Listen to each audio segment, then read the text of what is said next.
I don't think this was on anyone's bingo card. So get this, I was just big chilling in my bed, barely waking up. I've only had like 3 hours, 4 hours to sleep because my sleep schedule is jacked up. Like most people in the modern age, you know, you cannot stay away from your cell phones, from your mobile device. I check what's going on in my phone because maybe I got a text message from a family member, maybe somebody called me, I don't know. And then I get a message on Twitter or on X, whatever you want to call it, from the homie Brandon. Brandon, if you're watching, how you doing, bro? And while me and Brandon, we talk a lot in chat when I'm live streaming, he doesn't really message me often or at all. So I already thought this was weird. I was like, okay, why is he messaging me? This is kind of weird. And just reading the message, all it really said was, when I saw this, I thought about you because you always say you never see Fate collabing outside of stuff in the Nasuverse, outside of itself. Let me just clarify before I get into like the actual subject matter of this video. When I do say that, when I say that I don't see Fate collabing with anything outside of the Nasuverse, outside of Fate, outside of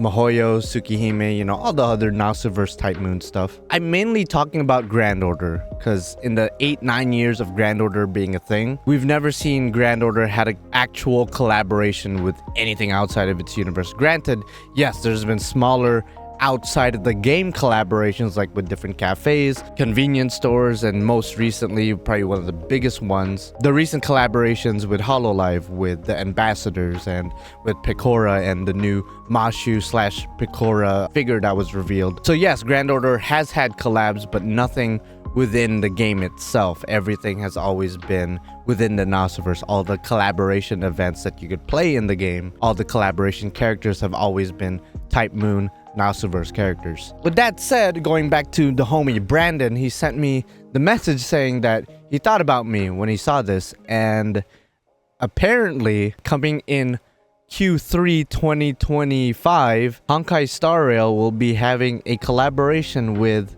Fate Stay Night Unlimited Blade Works, which at first when I saw this, I was like, all right, Brandon, okay, low effort meme, haha, you're very funny, bro. But of course, me being me, I had to check just to make sure that this was legit, because you never know, I guess. And lo and behold, the social media, in fact, even in the trending page, Honkai Star Rail and Unlimited Blade Works was trending, and I was like, oh, this is probably real then. And of course, yes, it was real. If you go to the Honkai Star Rail official social media pages, it's pretty much plastered there. It has like over 100k likes, whatever, and everyone's going crazy about this because, again, Fate isn't really known to be doing collaborations with anything outside of its universe, specifically Grand Order. But when you look at every other Nasuverse, you could kind of apply the same logic to them as well. And while I agree this is indeed a crazy collab, I was not expecting this. No, I don't think most people were. I saw somebody on Reddit saying that their friend called it, so maybe there were signs and symptoms here and there of like, oh, Honkai Star Rail might do a collaboration with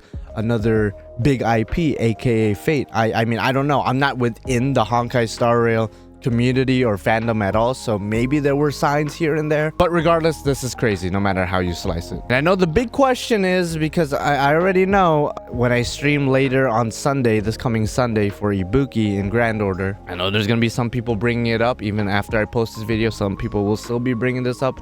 They're gonna be asking me for months and months until the collaboration actually happens, and even beyond. I'm sure people are gonna be asking me, will I be playing Star Rail now because of the Unlimited Blade Works collaboration? And if you've been around on the channel for a while, you should already know the answer to that, but my answer might still surprise you a little bit. So if you somehow don't know, maybe you're a new viewer, but I actually, surprisingly, ironically enough, I don't really like gacha games. I just don't like the whole gambling, addicting aspect of it. I understand that's like a big part of it, because I mean, that's like one of the more entertaining parts about it, no matter what gacha game it is. The gacha, rolling, gambling aspect, it's fun to do, and it's fun to watch, of course. Like, straight up, my channel is predominantly that. I stream gacha rolls, I make videos on gacha rolls. Right now, I'm making a video on a gacha game that I don't even play. With that said, I've always said I only play Grand Order. Despite not liking gacha games, I only play Grand Order because it's Fate. That's pretty much the predominant reason. And if we dig deeper into that, one of the biggest reasons I still play Grand Order to this day, one of the biggest reasons I started playing it to begin with, was because of Gilgamesh. He's like my favorite fictional character of all time. You could literally see behind me, I have a whole ass collection of Gilgamesh stuff, Gilgamesh related merchandise, figures, items, whatever. So it kind of goes without saying, I'm a big fan of the King of Heroes, you know? And as a joke, every now and then I would say, well, I would play this gacha game, but in the end of the day, it doesn't have Gilgamesh. So like, why would I? So maybe some of you guys could see where I'm coming from. I'm basically saying if Star Rail, again, the information is pretty limited at the time of recording this video, and the event or the collaboration isn't scheduled to start until literally next year, sometime next year. But if Gilgamesh does make an appearance and is a playable character in Star Rail, I might actually pick it up, because in the end of the day, he's the King of Heroes. Wherever he goes, I go. But notice what I said. I said I would consider start playing if Gilgamesh was an actual playable character in Star Rail. In other words, I don't care if X, Y, and Z character has a Gilgamesh inspired outfit and they could cast the Gate of Babylon, and maybe they might say Zashu as a callback, as a reference to the King of Heroes. I really don't care. If it's not actually Gilgamesh, I don't care. And obviously, this is an Unlimited Bladeworks collab. It isn't a Strange Fate collab. It isn't a Babylonia collab. It isn't a Grand Order collab. So the chances of it being Gilgamesh is not as high as just putting in like Emiya or putting in Saber or even Rin. Not saying that there's no chance Gilgamesh isn't gonna make some kind of influence or appearance in Star Rail, because if you look at other Unlimited Bladeworks collabs in other games and other mobile games and other IPs, every now and then Gilgamesh does appear. Every now and then Gilgamesh does have some kind of reference or influence in the collaboration event or whatever. But like I said, only time will tell. Again, there's really no information at the time of recording this besides that there is going to be some kind of collaboration thing going on in the future. For all we know, this might not even be an in-game collaboration. It might be like a clothing line, or maybe they open a cafe together or something. But the fact that they're hyping it up this early on, the fact that we still have another year before the collaboration actually starts, means that it's probably a big deal. It's probably within the game itself, I'm willing to bet. At the same time, I don't play Star Rail. I don't play any other gacha game, so I don't know exactly how they format things, how exactly they hype things up, because again, for all I know, this is just a clothing line or a costume or nothing too major. Maybe even a figure of some kind, like what they did with the Hololive collaboration with Pecora. It's just a figure with her wearing Mashi's clothes. It's nothing within the game itself. And like I already said, Unlimited Bladeworks has had countless collabs in the past with countless other things, mobile games and whatever. While this is probably the most surprising collab ever, just because it's collabing with one of the biggest gacha games currently right now, and coupled with the fact that, funny enough, FGO has never had a collaboration with Unlimited Bladeworks. It's had a collab with Zero, it's had a collab with Karanoki Yokai, most recently Mahoyo and Fate Samurai Remnant, and of course Fate Extra, all these other different Fates. But FGO has never had a collaboration with Unlimited Bladeworks, and at the same time, Unlimited Bladeworks is having a collaboration with literally everything but FGO, so it's just funny. So while it is surprising, it isn't surprising at the same time. Had it been like Star Rail X FGO, like Grand Order, I think that would have lit the world on fire. Right now, the world is on fire anyway, because no matter what, it could have been like Fate Extella or Fate Extra, Fate Strange. If it was Fate Strange Fake, I would have played it like right away.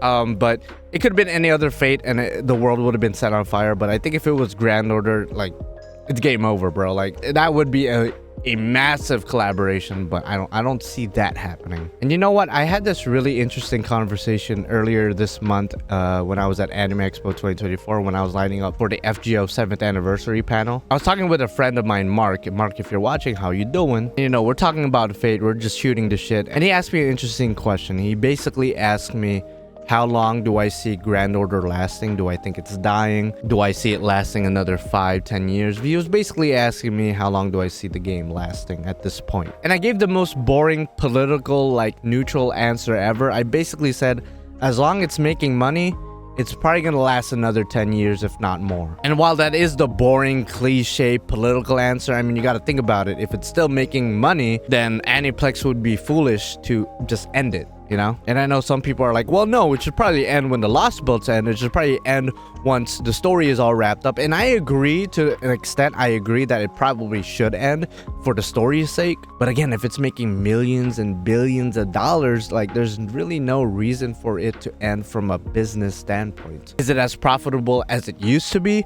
Probably not. I mean, it's like a 9-year-old game. Eventually, it's gonna dip in profits. That's just how life works. That's just how most businesses work. You know, you have your peaks and valleys and your dips, your highs and your lows. But the fact Grand Order has been going 9 years with no collaborations outside of itself and still making as much money as it does, I think that's still pretty impressive. And the reason I bring this conversation up is because every now and then when you go online, whether that be Reddit, X, YouTube, I'm sure there's a couple of YouTube influencers that have brought this up. I've certainly brought it up every now and then. And it's this idea of FGO dying, FGO ending. Is FGO dead? Is FGO gonna die next year? Is Lazengo killing it? Is Aniplex fumbling the ball? I don't know. I mean, you guys word it however way you want to word it. Basically saying or asking, is FGO dying? And while your guess is as good as mine, I would say one of the biggest signs of FGO dying in the future is if they decide to ever open that forbidden door and actually collab with something outside of its universe. And I'm talking about a meaningful in-game collaboration. I'm talking about, I don't know, FGO X JoJo's Bizarre Adventure. Get your 5-star Dio here and your 4-star free Jotaro here. Like, that would be, in my opinion, a sign that the game is dying. And you might be like, wait, why? You know, the game is just collaborating. The game is just trying to, you know, get more viewers, get more players, get more fans within itself. Are you trying to insinuate that other gacha games like Star Rail, the fact that they're collaborating with Unlimited Blade Works and all these different IPs, that they're dying too? Are you insinuating that Star Rail is dying? No, I am not insinuating that. But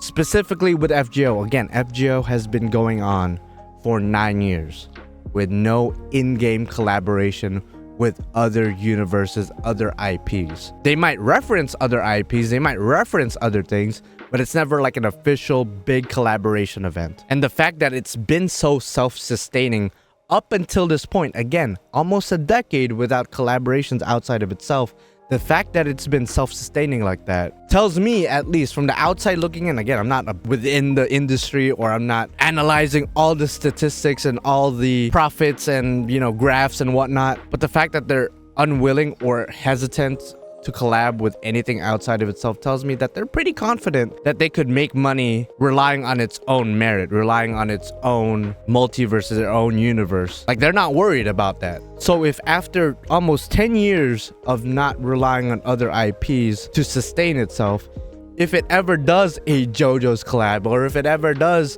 a collaboration with another gacha game, with maybe Star Rail or Blue Archive or whatever, in my opinion, that tells me that the devs, that Aniplex, that Lazengo, that Type Moon, they're desperate, that they would be willing to open that forbidden door and collaborate and try to bring new fans in, or try to bring new profits in, new markets in. And that's only specific to FGO, because Star Rail doing a collaboration on Unlimited Blade Works, that doesn't really insinuate anything. Okay, and they're doing collab, that's cool. If other gacha games, like I just said, Blue Archive did a collaboration with Unlimited Blade Works or another Fate or any other IP out there, I would be like, okay, that's cool, I guess. If Genshin did that, if the new Zenless Zero Zimbabwe, I don't even know what it's called, that new gacha game that MiHoYo made, if they did a collaboration, you know, it's like whatever. In fact, there's a lot of gacha games like Grand Summoners that do collaborations every other week. But the difference between all these other mobile games, all these other gacha games, all these other IPs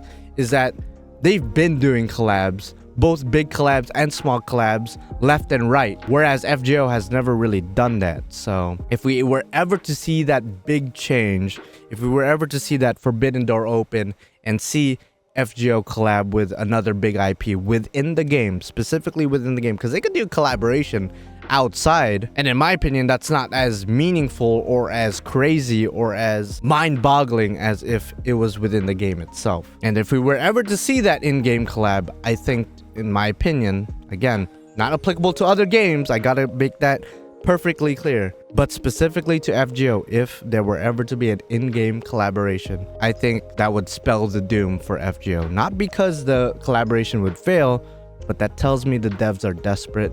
That tells me the company is desperate. That tells me that FGO is somehow no longer able to sustain itself by just relying on its own merit, on its own universe, on its own IPs. So in summary, will I be playing Star Rail?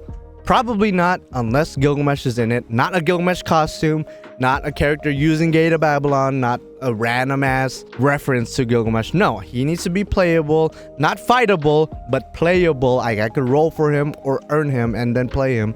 Then I would consider playing Star Rail. But as it stands right now, yes, this collaboration is pretty crazy to look at. But in the grand scheme of things, if Gilgamesh is not in it, I'm not gonna touch it. And even the grander scheme of things, an Unlimited Blade Works collab isn't the craziest thing of all time, because Unlimited Blade Works has collabed with countless other things. Prisma Ilia has also done that. Other Fate IPs has done that. But FGO has not. And if FGO were to ever do that within the game itself, to me, that would spell the doom. That would spell the death of FGO. Because again, it shows that the devs are desperate. So let me know in the comments down below, what do you guys think about this collab? What are you expecting? What are you hoping from this collab? And are you a Star Rail player? Are you not a Star Rail player? And are you going to be more inclined to visit the game or try the game yourself because of this Fate Unlimited Blade Works collab? And of course, like the video if you like it, dislike it if you dislike it, and of course, subscribe to become a supporting character to me, the main character. And I will be streaming on Sunday because I'm trying for Ibuki. In FGO NA, Summer Ibuki. Hopefully I'll get her. Alright, I'll see you guys in the next one. Bye-bye.